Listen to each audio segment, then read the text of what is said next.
It's 6 p.m. Eastern in the frozen tundra, otherwise known as New York City. It's time for the Daily Wrap.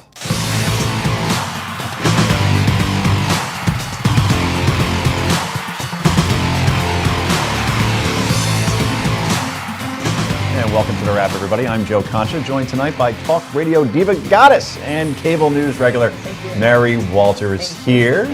And he writes for Forbes magazine, has a radio show with Michael Steele on Sirius XM Radio Saturdays at 11 a.m. Eastern, and was once Mel Brooks' college roommate. Who knew?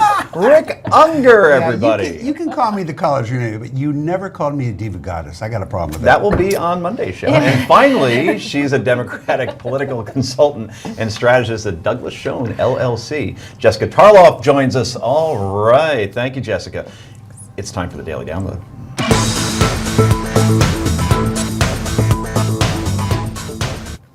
As we reported last night, former New York City Mayor Rudy Giuliani has gotten himself into a little bit of hot water when he told Scott Walker supporters at the famous 21 Club here in New York City that, quote, Obama doesn't love America. Democrats didn't miss a beat, and yes, here's the quote from Mr. Giuliani. I do not believe, and I know this is a horrible thing to say, but I do not believe that the president loves America, doesn't love you, doesn't love me, wasn't brought up the way you were brought up, and I was brought up through love of this country, end quote. Democrats didn't miss a beat and immediately slammed the former mayor. Here is DNC Chair Debbie Wasserman Schultz. A leader of the Republican Party said that the president doesn't love us and doesn't love the country. If the Republican Party really wants to be taken seriously, really wants to avoid its problems of the past, now is the time for its leaders to stop this kind of nonsense. Every time Debbie's on TV, my wife screams at the television, Keratin! Keratin, it's the hair straightener. Meanwhile, on the Lawrence O'Donnell show on MSNBC, liberal radio host Stephanie Miller also equated Giuliani's comments to, get this, using the N-word to a black person. The president, I don't recall the president saying that America was the leader of the Crusades. I missed that part. Right. Yeah. Right. You know, Lawrence, I think whenever someone starts a sentence with, this is going to be horrible, it's like when someone says, I'm not a racist, but N-word for black person. Mm-hmm. I'm not a homophobe, but F-word for gay person. I'm not a sexist, but C-word for woman. That's what this is. He absolutely is saying the president doesn't love America. And as Alex pointed out, the president's speech that we all remember, he said, only in America could my story be possible. In every speech. Barack Obama is a walking endorsement for what the United States of America is. And this is just another example of the unprecedented disrespect that this president has gotten. See, Stephanie uses keratin, a nice straight brunette, looking good, Steph. Anyway, already, everybody needs to simmer down. And in all seriousness, the former mayor joined Megyn Kelly last night on Fox News to clarify his comments. Mr. Mayor, do you want to apologize for your comment? Not at all. I want to repeat it. The reality is, from all that I can see of this president, all that I've heard of him, he apologizes for America. He criticizes America. He talks about the Crusades and how the Christians were barbarians, leaves out the second half of the sentence, that the Muslims were barbarians also. He sees Christians slaughtered and doesn't stand up and hold a press conference, although he holds a press conference for the situation in Ferguson. He sees Jews being killed for anti-Semitic reasons, doesn't stand up and hold a press conference. This is an American president I've never seen before. But Rudy wasn't finished there. I don't hear from him what I heard from Harry Truman, what I heard from Bill Clinton, what I heard from Jimmy Carter, which is these wonderful words about what a great country we are, what an exceptional country we are. When he called us an exceptional country, he said we're an exceptional country, but so is Greece. Back 3,000 years ago. Doesn't mean he doesn't love America. Well, I haven't. A lot of liberals don't believe in American exceptionalism, but that doesn't mean they don't love America. Well, I don't feel it. I don't feel it. I don't feel this love of America. So, Mary Walter, we had a conservative on the show last night, Carl Higbee, former Navy SEAL, who agreed with Mr. Giuliani, thinks that the president doesn't love this country, says many in the military feel the same way. Your thoughts? Well, has he ever mentioned anything about Chris Kyle? No, I haven't heard much about Chris Kyle, the American sniper. Anything about Chris Kyle? No, he hasn't. And listen, Giuliani is entitled to his opinion. We all are. That's his opinion. And whenever the Democrats, especially Debbie Wasserman Schultz, makes a big deal about something, and especially when they trot out it's racist, then I start to think that maybe he's onto something. because they are rushing to squash this. And this could have been nothing. This could have just been like, oh, it's his opinion. Who cares? No, it couldn't And be wait a nothing. minute. It could not be Too nothing. offensive to be nothing. Yeah. And having a pastor baptize your kids That was who a- says that was goddamn offensive, America too. is offensive. But liberals having think that a was wife, offensive, too. Yeah. But that was not supposed to be a big deal. We were supposed to gloss No. over that. Having a wife who says, I can finally be proud of my country. What does that tell you? Was she not proud of it up until that point? Obama came out and said he wants to fundamentally change America. Well, if I told you I want to fundamentally change you, would you think I felt warm and fuzzy about you? Mary makes a point, Yeah, Rick. you know what? First of all, you don't have to be a Democrat to be offended by what Rudy Giuliani had to say. So let's clarify that. Secondly, what's that? I don't find it offensive. Well, you don't. I think you'll find many The office of the Americans President do. of the United States is the highest office in the. Yeah, in the second point. I lost my second. I'm sorry. point. I'm sorry. I'm sorry. One at a time, people. I got to tell you, I have a problem every time an argument is countered by saying, well, look at what his guy did.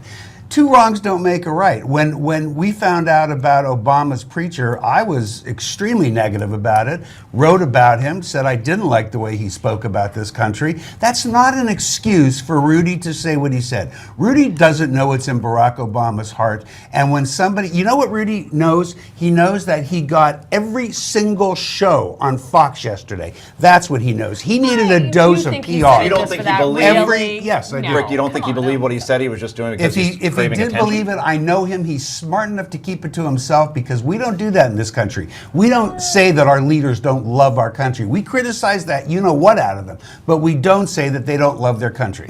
Jessica, are we going into a territory like we saw with Donald Trump when he started questioning the president's birth certificate, and then it becomes a I don't think it's birther quite movement? birther level, but Okay. I think it's really misguided. And also, I mean, he's supposed to be out there talking about Scott Walker, right? I mean, criticize the president for ineffectual policies. I mean, there are a litany of them that he could pick on at this moment. But why go out there and attack something that also the president has spoken to? I mean, his 2004 DNC speech was all love for America. And he is a walking endorsement of that. Hear him talk about immigration, that's love for this country and what this country is about. Mary, last word. Here's the thing.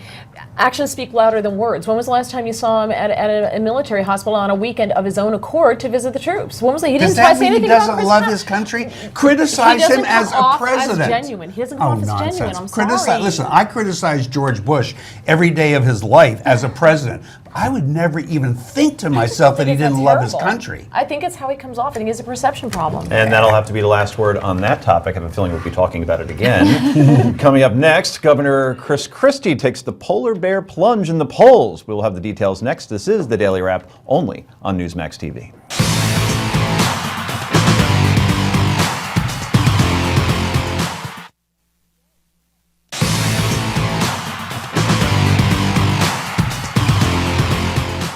Welcome back to the show, everybody. I'm Joe Concha, joined by Mary Walter, Rick Unger, and Jessica Tarloff, all color coordinated once again, blue, purple, and yellow, not bad.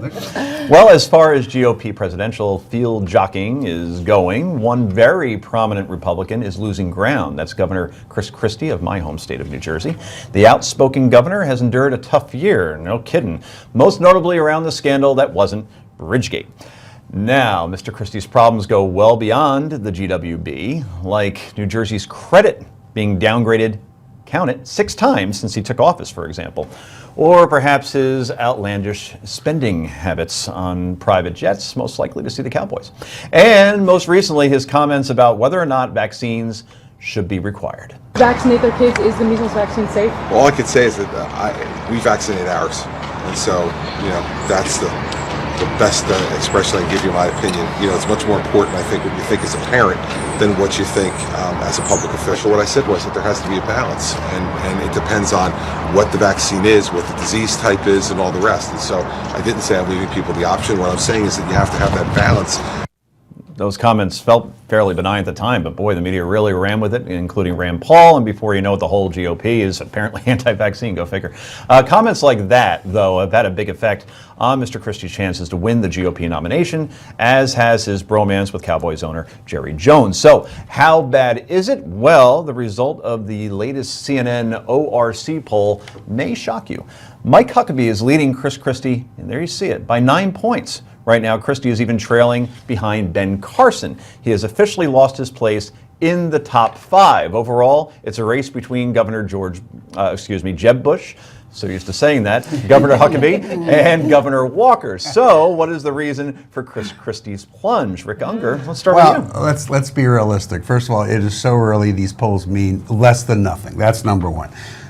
None of those things you mentioned, and by the way, for our friends who don't live in the New York, New Jersey area, GWB is George Washington Bridge. Well, thank you. I localized it on a national network. Yeah, That I was think we had to let them know Sorry, that. audience.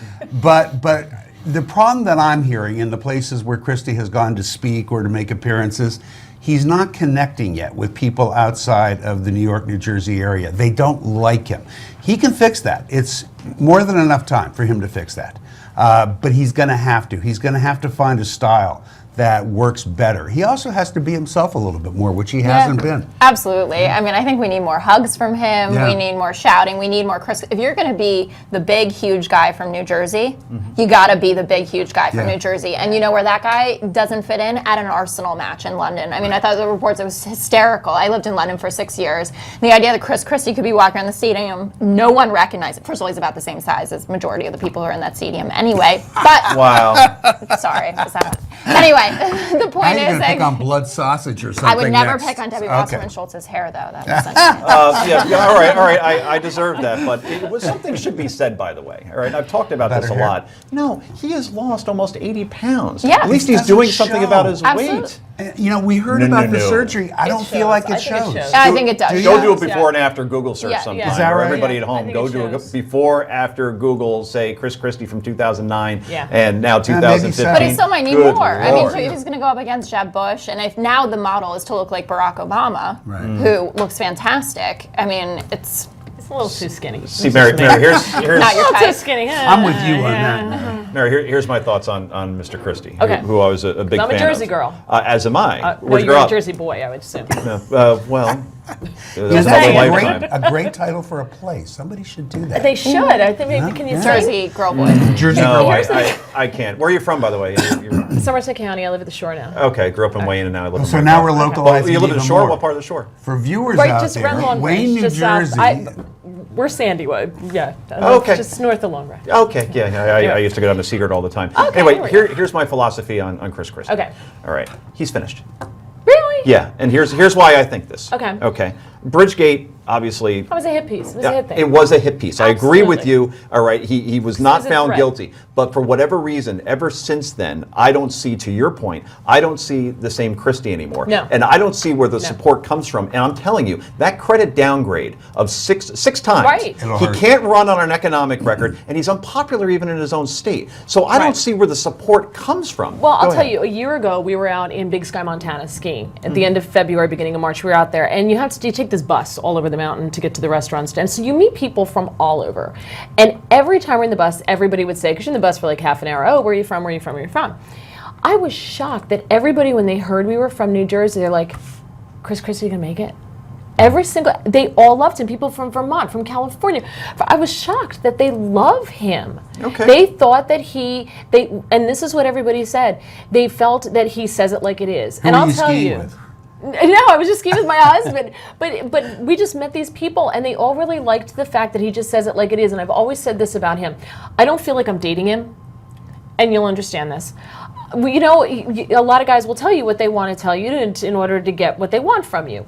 I think a Christie, if you were dating Chris Christie and he says, you know, I'm not going to call you, or if he says, I will call you, he will call you. But he's not going to tell you what you want to hear just to get something from you. Right, I think no. he's just going to put it out there, and I think that's refreshing, and people like that. So I agree. He's got to go back. Right, but a to year Chris ago, if you're Christie. skiing a year ago, that was right after those great press conferences was where he right said, in the I have great- fired yes, everyone yes, who did this. yes, you're absolutely I right. was not responsible for it. I did not know. Yes. And then he made good on those things. And that everybody loved that about him. They He's don't got to love be him Chris anymore, Christie again. at least not right now. Well, the hit pieces did what they were supposed to do. He was a threat. He was coming on strong. They had to take him out. What hit pieces? Yeah, The I- whole what- Bridgegate thing was nothing. He's been And- totally cleared. And the No, funny actually- thing is, And the that's on the allegation back page. always Right, but is you huge. can't think Right. that Bridgegate is what's holding him back right Yeah, now. and it was No. something. It just may not have been him. But that's always front page. But you're absolutely right. The clearing of, oh, by the way, we found nothing wrong is always in the But you're B not- section but on the you're not back saying page. it never happened, are you? You're saying just that don't think he wasn't responsible. No, I don't think he was responsible. I buy that, but you got to be careful when you say it was a hit piece because it did happen. Somebody did something wrong. Nobody's ever shown it was Christie who did anything wrong. Right, but the allegations were everything was about but he knew. the How buck did stops he with know? your When administration, people right? work for you, that's going to happen, isn't it? Is this a problem, Jessica? Does he have the temperament to be the president of the United States of America? Now, I get the candor and the brutal, and everybody likes the genuine, the food fights, and so on. But sometimes I get the feeling when I watch him that he just goes off the handle a little bit too quickly, and people be like, "Wait a minute, I don't mind him as a governor, and I don't mind him as like an attorney general. I don't want him as my president." Not the nuclear codes. Well, just quickly, I would say that, people are complaining that Obama's too cool, right, and he doesn't get heated up or whatever. You see how much you like it when you have someone who is going to be screaming all the time and doing things like that. And also, I don't think people know enough about his policies. And we'll have to end it on that note. So Mr. Christie certainly has his work cut out for him with those polls or any indication. Coming up next, former Republican president candidate and Congressman Ron Paul says secession is happening, and it's, quote, good news. Wait, we talking Staten Island? Because that actually would be good news. I think I just alienated half of our audience. This is the Daily Wrap, only on Newsmax TV.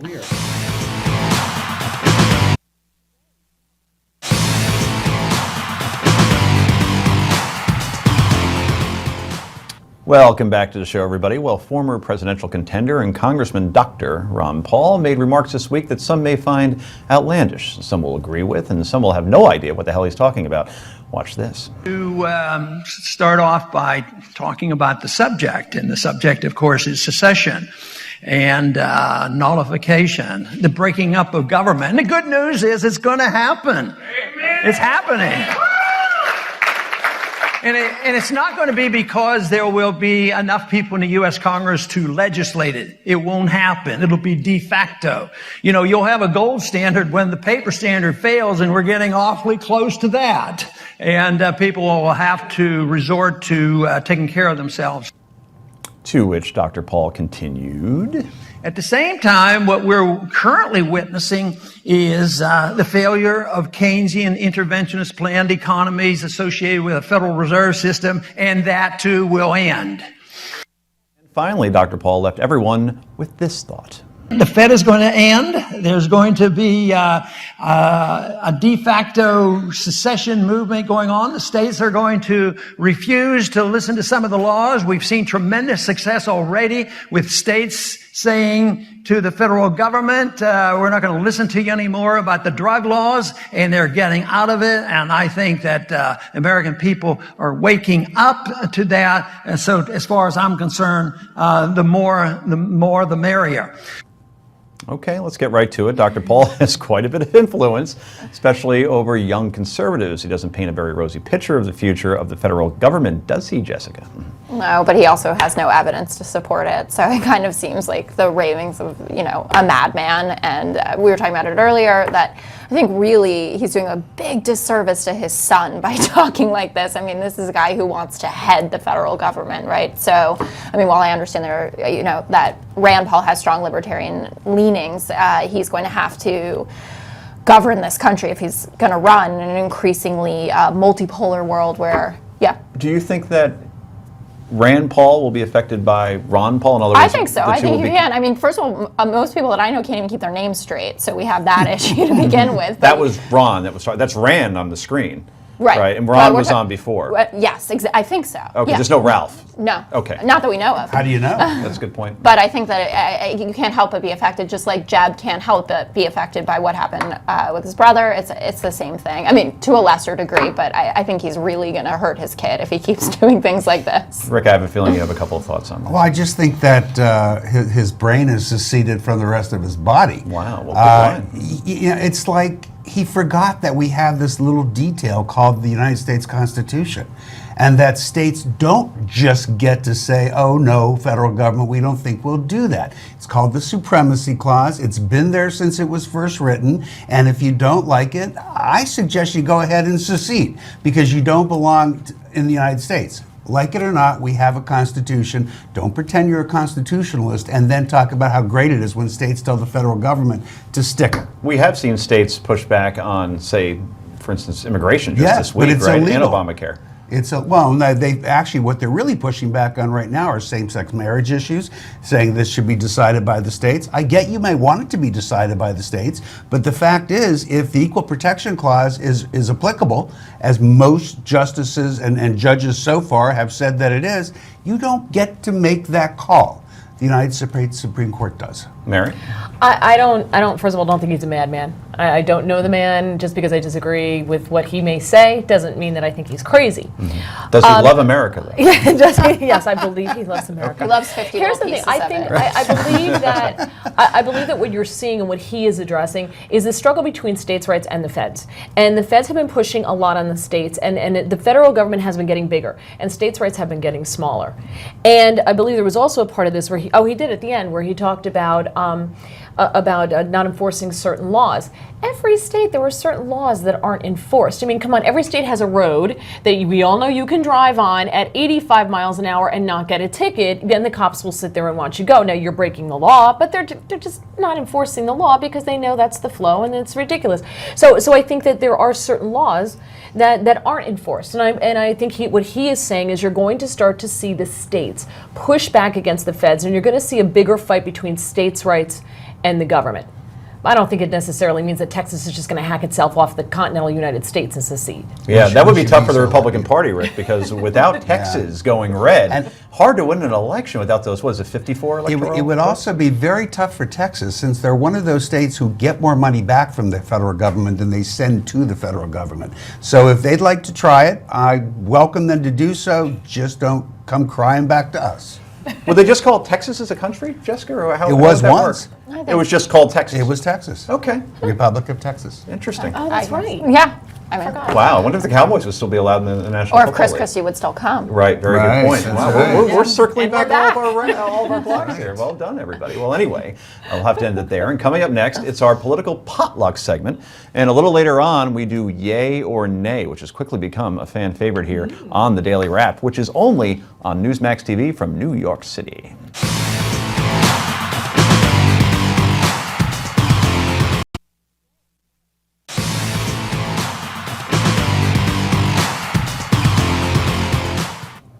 It's Friday night. It's about 6:32 and 7 seconds. It must be potluck time. Yes, this is the part of the show where each of us brings a story to the table, just like you would bring a dish to a potluck dinner. Rick Unger, you used to excel at home ec. What do you got? I was better at home ec than I was at shop, I'll tell you that. I can believe that. Yeah. Interesting juxtaposition of a poll that's out today and a study that's out today. The poll indicates that 60% of Americans like President Obama's idea about 2 years of free community college. Surprised me, I have to tell you. I didn't think that they would. The other part of it is there's a study out that suggests that getting a college degree still pays off.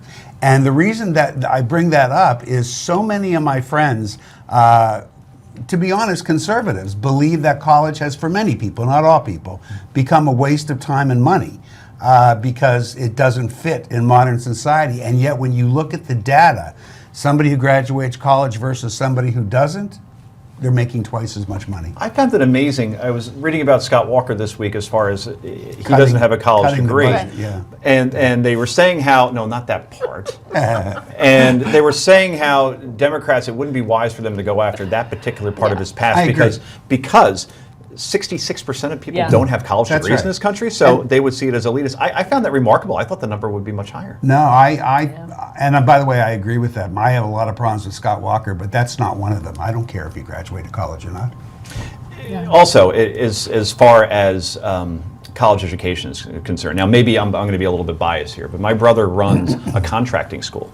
They teach kids how to be electricians, how to build homes, how to fix roofs, all these things. And you know what their placement rate is after they graduate from? It's called the Hohokus School of Trade colleges in Paterson, New Jersey. More New Jersey. Yes. They place it at over 90% of these kids can get, because everybody needs handymen and everybody needs to be working in these sort of capacities.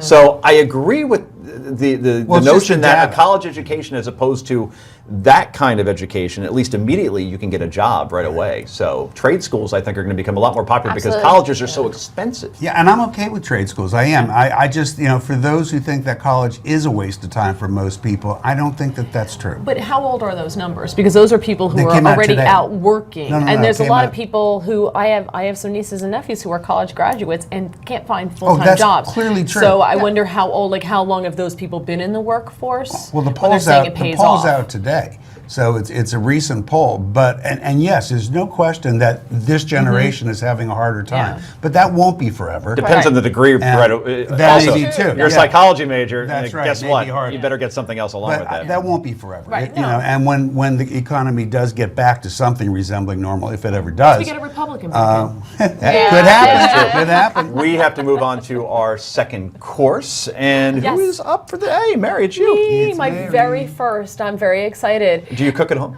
And, well, yeah, I do, kind of. Ordering in is not cooking. I'm more of a baker, so I really should be doing the last course because I'm more of a baker. But I'm going to understand. stick with the college theme here because at the University of Wisconsin-Whitewater, there is a professor, Beth Lewick, I believe her name is, and she is an English professor, and she decided she was going to give her students, her English students, extra credit if they attended an anti-Scott Walker rally. Really? Yeah, I know it's Extra shocking. credit. I know it is shocking.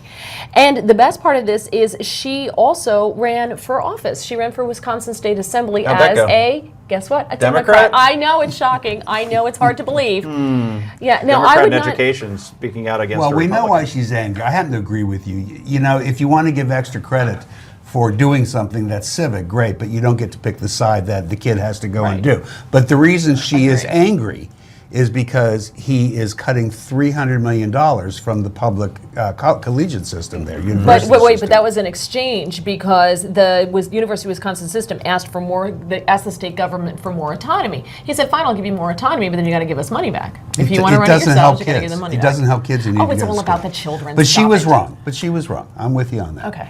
Kumbaya, look at that. Kumbaya. We're Peace having a and love, moment. baby. I feel like we're having a moment. Jessica, we have to get you involved in this. Of course, they're the chefs, but I want to hear what the Well, I other want to patrons go have back say. then. Can I go back a course and Yes. just say something? One thing that I think is really important, there was a great op-ed in the Wall Street Journal this week about it from an ex-Clinton person talking about how many more apprenticeships we need in this country. And I think community college is an interesting start, but we need people in vocational training, and also, if you work in a community, invite people to come in and shadow you for weeks, months, whatever it is, and teach people skills that way. So maybe even while you're in community college or while you're working a fast food job or whatever it is that you need to get by, that you can learn a sia. So I just wanted to give a shout out for Great idea. apprenticeships. For apprenticeships, absolutely. Yeah, I like it. and perhaps Lisa Gibbons can teach that because she won Donald Trump's Celebrity Apprentice on NBC this I week. didn't see the finale. You ruined it. Oh, you were going to watch that over the weekend? It's like DVR'd it. Wow, you got to find better weekend Oh, wait, plans. don't Yeah. watch the taping of this show until after. Yeah, good point. Geraldo was the runner-up. Go figure. But Lisa Gibbons is your I'm not apprentice. that far either. Anyway, up next, we'll continue our daily wrap potluck, and then it's time for Yay or Nay. This is the Daily Wrap only on Newsmax TV.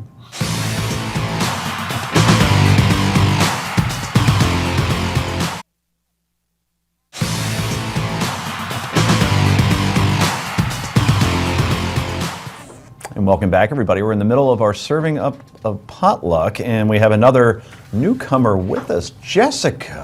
Hi. What are you cooking up?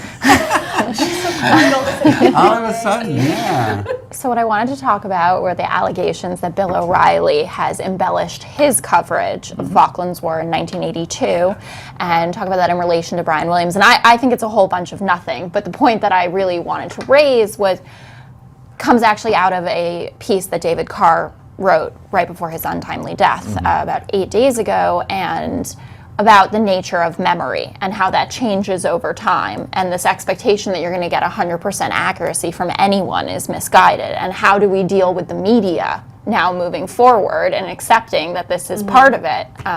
So that's my know what I'm dish. afraid of. Now I'm a media writer, at heart.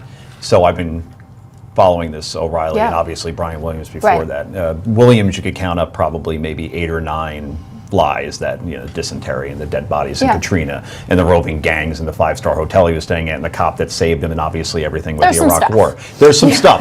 With O'Reilly, it's one thing, and as you said, it's all about nothing because it's semantics. All right, he never said he was in the Falklands. He said he was in Argentina.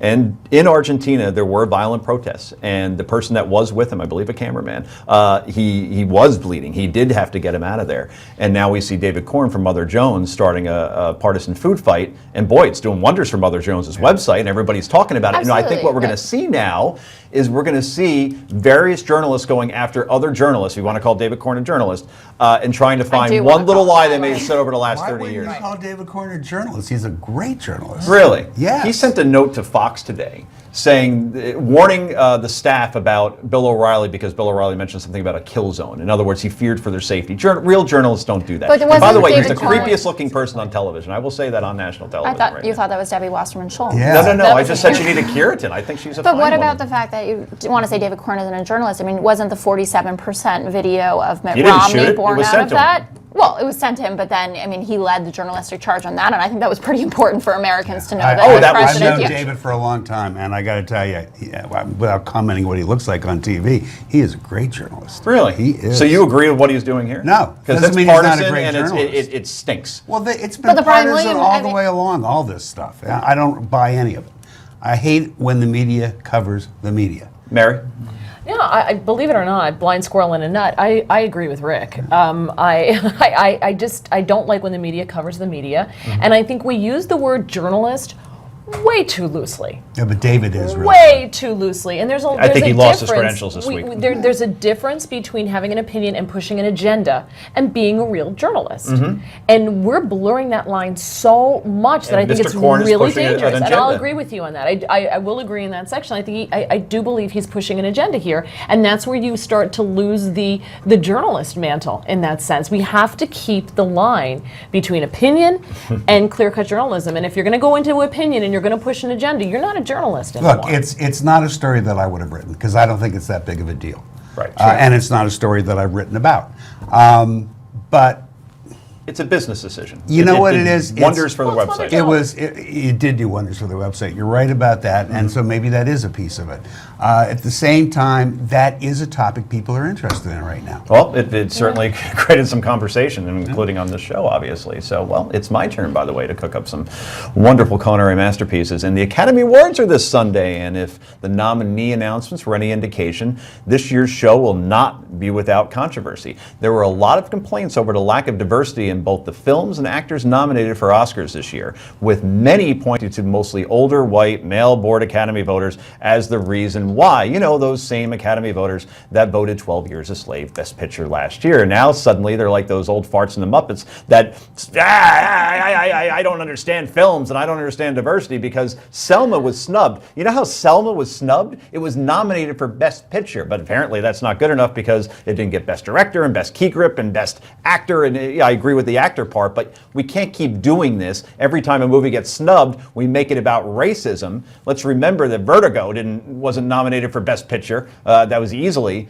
or at least arguably, Hitchcock's greatest film. And believe it or not, the original Jaws, Steven Spielberg, wasn't nominated for Best Director, and that movie wasn't nominated for Best Picture, nor was The Shining. And oh, by the way, Goodfellas, which is probably one of the best movies of a generation, many would say, was beaten out by Dances with Friggin' Wolves and Kevin Costner in 1991. So please, when Selma doesn't win on Sunday, and it probably won't because it was a good movie, certainly not a great movie, believe it or not, we're going to hear on Monday, actually believe it, that everybody is racist in the Academy. We're going to hear about their age, and we're going to hear about the color of their skin, because for 2 years in a row, they didn't pick a film that was primarily having black actors made by a black woman, and they're going to call it racist, and it's just a shame. And oh, by the way, The Imitation Game will win. You can put your money on that. I'm sorry, I'd love to discuss this with you guys, but apparently we're all out of time during my rant. But we do have a nice trailer for The Imitation Game. I recommend everybody go see that. Anyway, you guys, let's see. We're going to go to Yay or Nay next. This is the Daily Wrap only on Newsmax TV.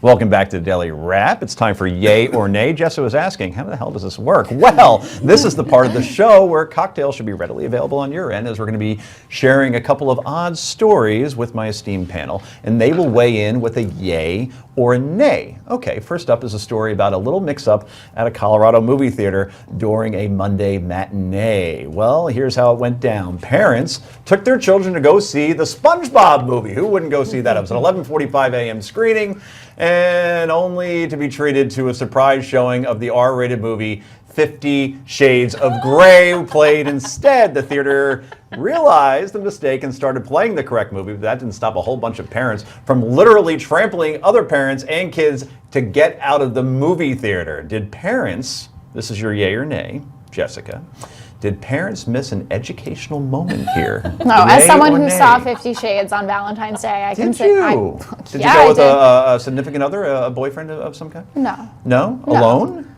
No, that would be really Girlfriends? sad. Girlfriend. Interesting. But no educational moment missed there. Nay. So in that entire movie with all those scenes, you're like, yeah, been there, done that? Wow. Yeah, just last week. Oh, okay.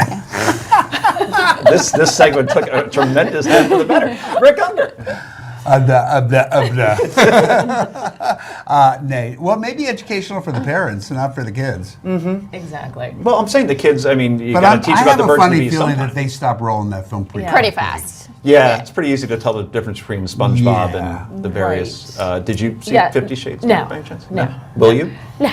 Okay. I don't go to the movies a lot. You know why? It's a commitment. It's like $25 if you go with your husband or boyfriend or whoever, and you get popcorn. You have to get popcorn. That's true. You're talking like $25.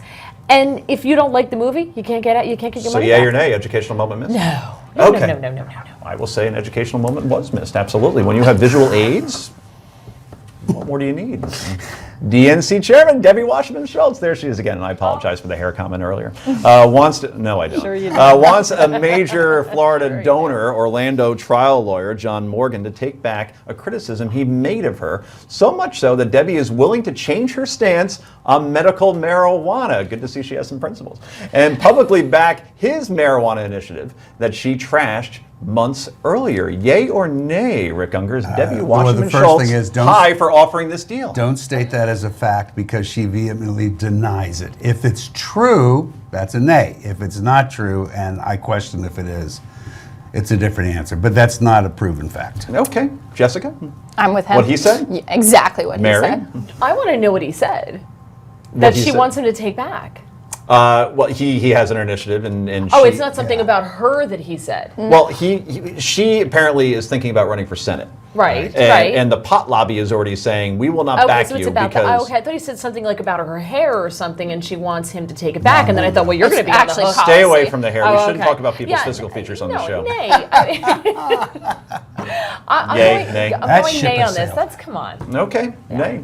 I guess I'm gonna abstain on this one because Rick makes a good point. We can't verify that this actually happened, but it was on the internet, so it probably did. Must be true. Anyway, we all know that obesity is a growing problem in our country, pun intended. We need to eat healthier, exercise more, blah, blah, blah.